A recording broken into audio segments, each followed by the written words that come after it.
I just want to say thanks, Thomas, for speaking today. So Thomas is excuse me. So Thomas is going to be presenting on using informational meetings to tap into the hidden job market. So prior to becoming a career coach, Thomas worked in various fields such as education, facilitation, manufacturing, fishing, pulp and paper, and the grain industry. This rich and diverse employment background has enabled him to assist a wide variety of clients who walk through his door. As a business owner in Guelph, Thomas brings 10 plus years of combined teaching, facilitating, and coaching experience to the clients he meets with. Whether they are changing careers, exploring future options, or needed training for their job searches, his commitment to them is the same, to equip them for rewarding career journeys. And that is his commitment to you. Thanks again, Thomas, for speaking today, and good luck with the presentation. Thank you, Alex, and thank you to everyone for being here and taking the time out to be here. As Alex mentioned, my name is Thomas Rauchenstein. I'm a career coach, virtual career coach in Guelph, Ontario. And my mission as a business person and an entrepreneur is to equip people for rewarding career journeys. And I typically serve educated professionals in their 20s and 30s to navigate the job market and transition into careers that are more satisfying to them. And we're going to be talking a bit about networking today, and networking might conjure up, maybe nightmarish images of having to put yourself out there and exchange business cards and be on platforms and things like that you don't enjoy. But networking doesn't have to be a chore. It doesn't have to be a negative thing. It can actually be very helpful and something that anyone can do, introverts or extroverts. And I'm going to be talking today particularly about a certain kind of networking called informational meetings, which I believe are your most powerful job search tool that you can use in your job search, even more powerful than resumes, cover letters, applications, things like that. So it's a very important tool to use. And so I'm just going to jump right in and talk a little bit about what informational meetings are. And I'm going to go through about 20 minutes of speaking, and then the remaining 5 or 10 minutes we can have for questions. So if you have a question, please write it down, and then make sure that you put the question in the chat, which should be on the right side here. And hopefully I'll have some time to answer your questions. So we're just going to keep those questions to the end. So I'm just going to share my slides here for you so that you can follow along. Just one moment here. All right. So the title of today's talk is using informational meetings to access the hidden job market. And the first thing that we're going to look at is, what are informational meetings? So informational meetings, as I have defined it, are brief 20-minute meetings. They can be 20, 30 minutes with industry professionals that to gather information about job prospects. So these meetings are not to get your foot in the door. They're not to ask for a job. They're simply to ask people who you're trying to network with for advice on how to better your job search.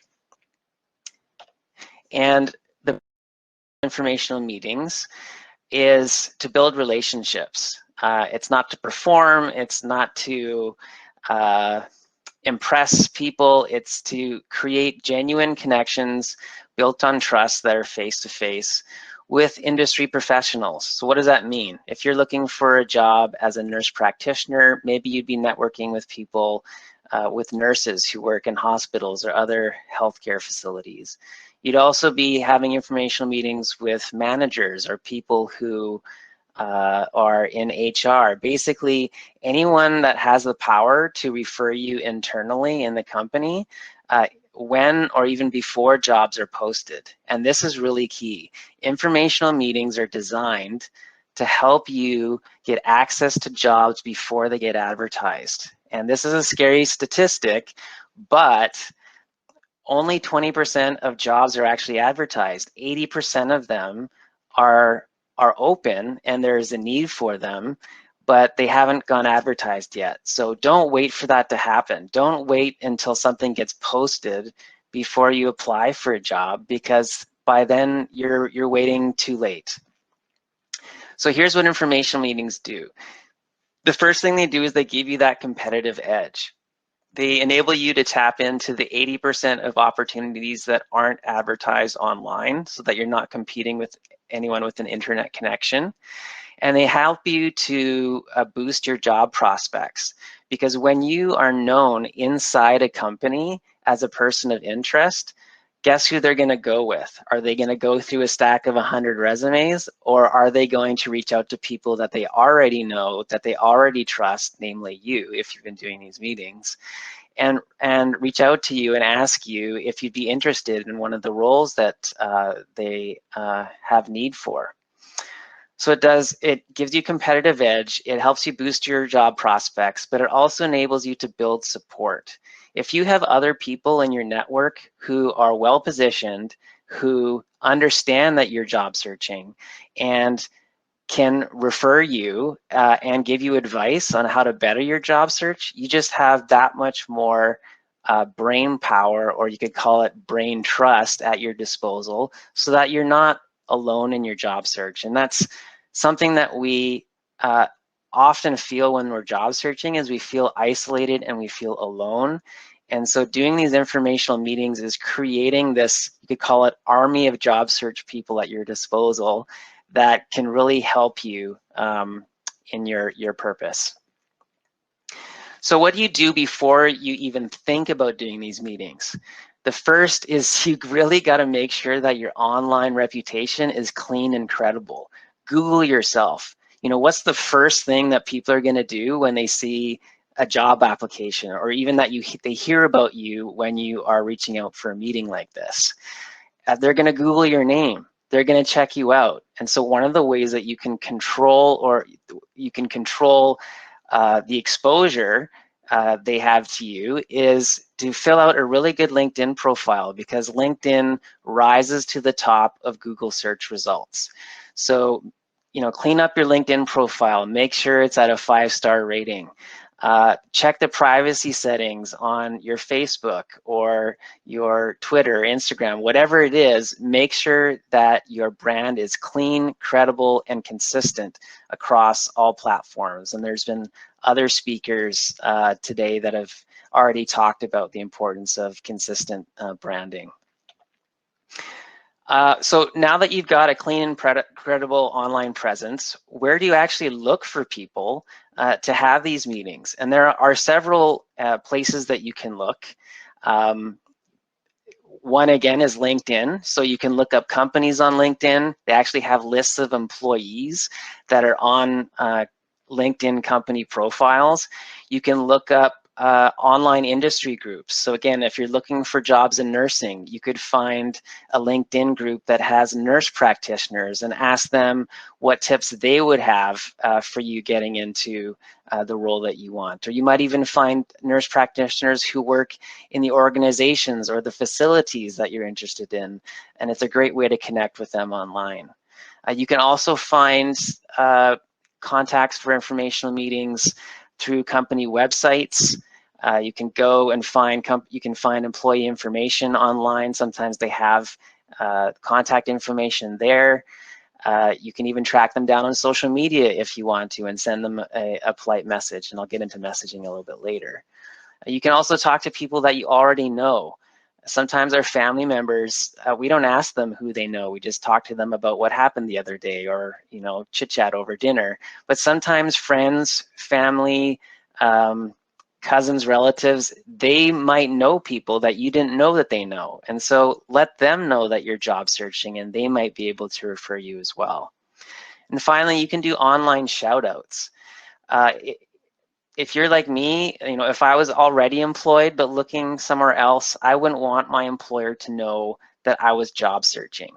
And so what you could do is you could ask a friend to do a shout out for you, like a Facebook post, and say, hey, do you know are there any nurse practitioners out there that could speak with, or who'd be willing to speak with a friend of mine who's looking to break into to that industry or that role? And then have them refer you to the connections that they made online on your behalf. So that way you can stay safe and anonymous, and you don't have to let the public know that you're job searching. That's if you're already employed. So let's say that you found a list of contacts that you want to use. How would you reach out to them first?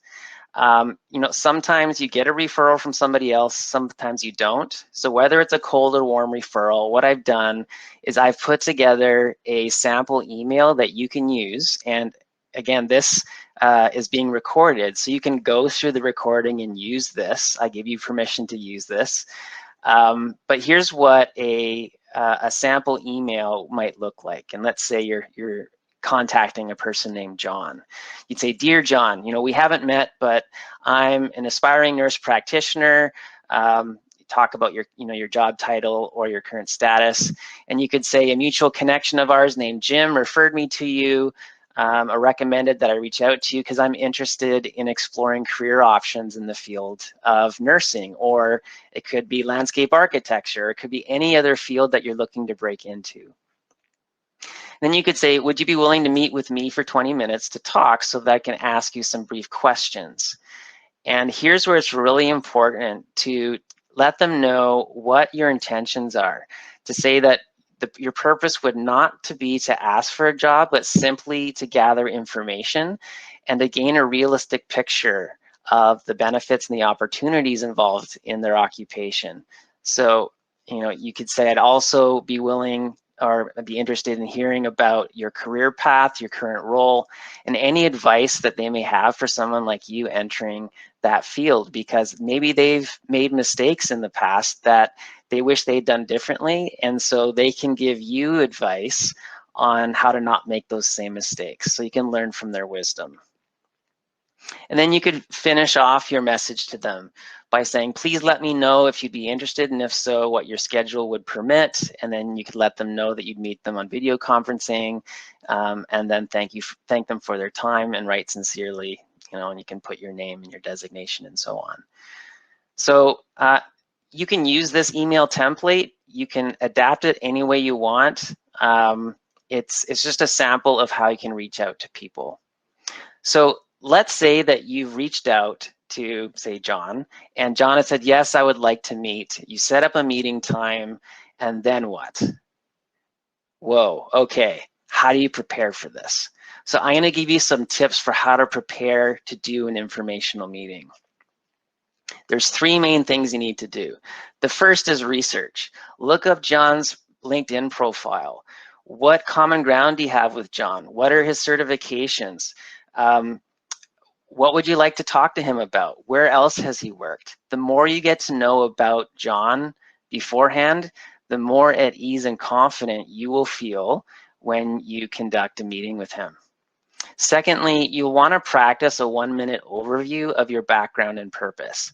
I don't know about you, but I have been in meetings where there was no structure set at the beginning, and so the meeting just meandered and went everywhere. So you'll want to go in with a 1-minute summary that you go into and say, "John, thank you for meeting with me. Again, my purpose here is not to ask for a job, but to seek information and advice from you. And I have a few questions because I saw that you're working in an industry that I'm interested in, and that's why I'm here," just to set the tone for the meeting.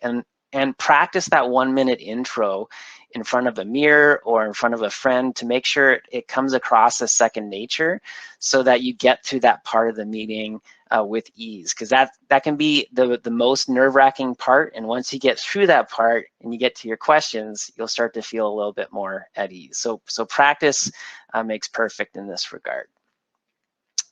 And thirdly, to keep the meeting on track, you'll want to have a list of 6 to 8 questions. And those questions, I'm going to give you some examples in a second, but those questions are meant to guide the meeting. So here are some sample questions that you could ask John or whomever you're meeting with. How did you come to work for this company? What steps did you take to land your current role? So if they tell you the steps, you might want to imitate those. Which unique skills make you so good at your job? So if they tell you that being adaptable and flexible in their particular hospital role is what their employer is looking for, then make sure on your resume that you highlight adaptability and flexibility and give proof that you're able to embody those virtues. Which experiences or credentials make one more hireable in this field? Maybe there's an additional certification that would be helpful, so you can go out and get that or earn that. What does your company look for in an ideal candidate? Try to model those things that they're looking for. What advice would you give to someone looking for work in this field? Or here's a good one, to get your resume in their hands or to send your resume to them. Would you be willing to offer me any quick tips on how to make my resume more competitive? So you're not actually saying, here's my resume, you're asking them for feedback on your resume so that not just to get your resume in their hands, but so that you can make your resume more competitive for a potential role in the future in that company. And then finally, and probably most importantly, is there anyone else you would recommend I talk to as I continue my search? And write those names down and follow up. Maybe John knows someone else in the hospital he works in or in the facility that he works in that would be an even better person to talk to. Go to that person and use John as a referral, ask his permission first, and follow up on that. So these are just some sample questions that you can use. You can adapt it and use other questions that aren't on this list, but the key is to have 6 to 8 questions that you bring in. So you're prepared, you've got your 1-minute pitch, you've done your research, you've got your questions. What do you do during the meeting? And I've got a little sample agenda here that you can see. You'd start with maybe 2 or 3 minutes of small talk.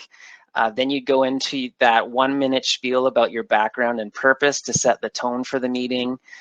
Then you would go into your questions for about 12 or 15 minutes. You would ask those questions and bring a note paper with you, write them down as you're speaking to this person through video, and write down their answers. Make sure that you have eye contact with them throughout as you're writing, looking up and down, just to make sure that you continue to give nonverbal signals and signs that you're engaged with them.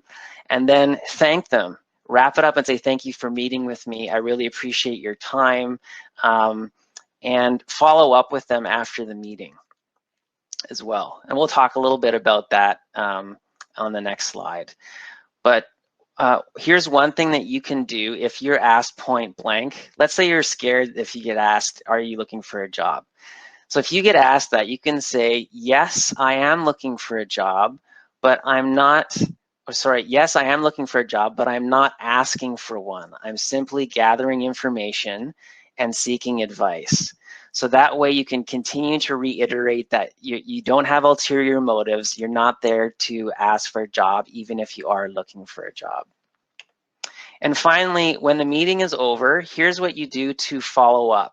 Send a thank you card if you can, or a thank you email, and make sure that it's 24 hours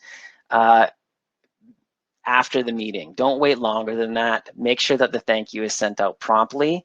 Ask yourself, what did you learn from the meeting? What next steps do you need to take? Do I need to get another credential? Do I need to reformat my resume to highlight the qualities that that particular company is looking for? Whatever you need to do. Is there any follow-up that you need to do? What about the names they referred you to? And if you do follow up on those names, let the person you met with know, let John know what happened so that John gets the psychological reward of actually knowing that his advice is bearing fruit. And as you keep John updated, guess what? When you're top of mind and you keep him updated, let's say you email him every couple of weeks or every month, you will be top of mind in John's mind, and he will be able to contact you when there's talk of a need for more staff with his employer, and he can let you know that even before they post something. So it really is helpful to have a virtual army of other people looking out for you while you're job searching. So that about covers what I want to talk about for informational meetings. And as a closing thought, I just wanted to leave this with you. The more industry pros that you talk to, the more collective brain power you will have fueling your job search. Okay, so I'm going to take down these slides. I'm going to unshare the slides and come back to this. And hopefully Alex is still there and he can moderate some questions if there are any questions that people have that come up in the chat. Okay, let's see here. So one question is, a company makes an exploratory interview with you. What do you do next? So sometimes, yes, sometimes these informational interviews can turn into job interviews, and that's exactly what you want to happen so that you can bypass that whole process. In that case, make sure that you come prepared. Come prepared with impactful stories that demonstrate the skills that you have, and be ready to pivot. I've had this happen to me, and I was prepared. So make sure that you're prepared for change. That's really important. Okay, one other question is, I'm wondering if you have any advice for a fresh graduate who has an info meeting with an individual at a very high position at a prestigious company. So they already have an info meeting.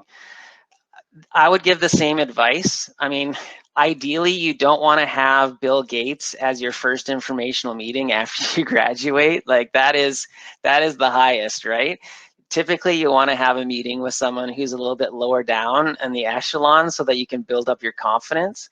But if you're meeting with someone that's really high level, I just reiterate, do your homework and make sure that you really cross all your T's and dot your I's, and make sure that you're ready to talk to them.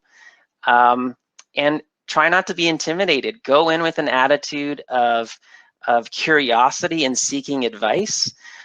You're not there to impress the person. You're there to demonstrate that you're curious, that you're trustworthy, that you're willing to learn. And that's going to get you much farther than trying to be uber impressive. So I see that Alex is here. Alex, yeah, Alex, sorry about the delay. I was having some issues connecting. So no I see that problem. you've answered those questions, I believe, in chat. Seems like there's another question. Oh, no. So there's just a comment here from Amen. He says, excellent presentation, Thomas. The numbers at the beginning are both shocking and an eye-opener. Definitely, definitely. So I just had a quick question for you. If, say, for example, someone maybe, they came in halfway through the presentation or something, or like maybe they didn't catch the whole thing, they were at another session, or they never came or whatever. What do you think is sort of the key takeaway from your presentation? Okay, listen to me. Here's the key takeaway. Stop applying for jobs online only. Only 20% of jobs are advertised. That way you're only competing for 20% of the pie. You need to access that 80% of jobs that aren't advertised, and the way you do that is that you make yourself known through informational meetings, by meeting with people in companies so that they can see you face to face, know you, trust you, and they're automatically going to want to go with people that they know and trust before they even consider going through a stack of 100 or 1,000 resumes. That would be my main piece of advice, Alex. Mm-hmm. Definitely great advice. So I see another question here from Aaron. So they ask, where can we reach you? You can reach me if you type in Career Coach Guelph on Google. My name will come up, Thomas Rauchenstein. You can find my website at thomasrauchenstein.com. You can find my contact information on Hopin here under the speakers tab. You can click on it and it'll take you to my LinkedIn profile. I'm on LinkedIn, I'm on Facebook, so all kinds of different ways that you can connect with me. And informational meetings are my bread and butter. It's what I train people to do, and I've just given you the tip of the iceberg. So here's the thing. If you really want to get good at the tool that will give you the most bang for your buck in your job search, get good at it, practice it, and I can give you more in-depth tips on how to do that. No problem. Awesome. And I just see one last question here from Mason. So they asked, how do you know you have a good LinkedIn profile? That's a good question. There's a really good resource online. Her name is Madeline Mann, and she runs her business is called Self-Made Millennial, and she does a lot on LinkedIn, letting you know how to tweak your LinkedIn profile. there are certain things that will make your LinkedIn profile more competitive. The first thing is to make sure that you have a good headline. When recruiters look for people to fill talent, they search LinkedIn, and the most searchable part of your profile is your LinkedIn headline. So make sure that your headline has keywords related to the industry that you're in and the job that you're looking for. Mm-hmm. The second thing is a really good profile picture. A picture is worth 1,000 words. I know it's cliche, but make sure that you have a really good professional picture.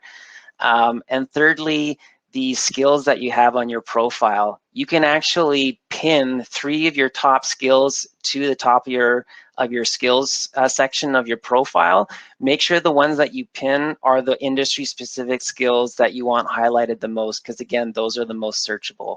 I could go for hours on LinkedIn because I actually used to deliver workshops at the Upper Grand District School Board on LinkedIn for job search, so I can't go into detail on that, but those 3 things, the headshot, the headliner, and the skills section are the most searchable and impactful parts. Great, that's some great advice. Well, thanks again, Thomas, for speaking today. So we are just out of time now, so it is 3:30. So just to let everyone know, so our panel is actually starting on the main stage right now. So that's just our panel of experts, and that will be until 4 o'clock, and then that will finish the event. But thanks again, Thomas. It was a great presentation. My pleasure, and thank you all for coming. Thanks. Bye.